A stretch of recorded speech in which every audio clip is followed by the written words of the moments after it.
Hello, I'm Amy Campbell, a librarian for Harris County Public Library and also an author.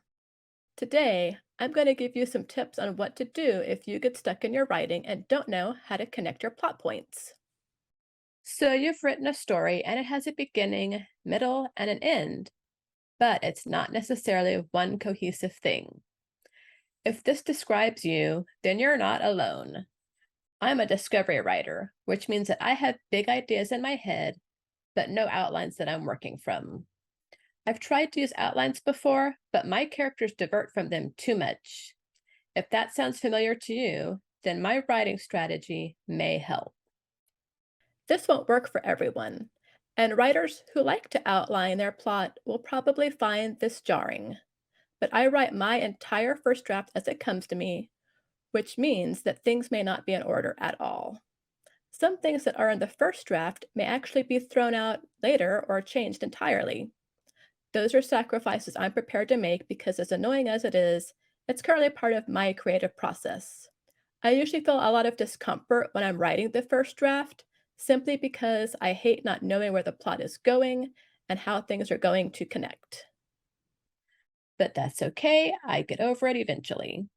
I just know that the first draft is going to be messy, and that's okay. That's just how it is. When I finish the draft, I first do a read through. At this point, it doesn't matter if nothing makes sense and things aren't connected. While I do the read through, I take notes on every single scene. What happens in the scene?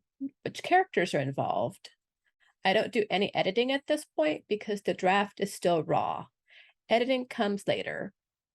At this point, I treat my notes from the read through as a sort of outline. I might move scenes around if they are written out of order. I might also make notes of things that need to be added or changed in certain scenes, as well as scenes that need to be removed entirely. Once you've done this, then you can start going through your scenes and constructing the second draft, applying the notes from your read through as you go. By the time you finish doing this, your plot should feel more connected and cohesive. But don't be afraid to make notes of things that you need to add to previous parts of the book as you work through the second draft. As you get going, you might stumble upon great ideas for foreshadowing or things for character arcs that you want to include in earlier scenes.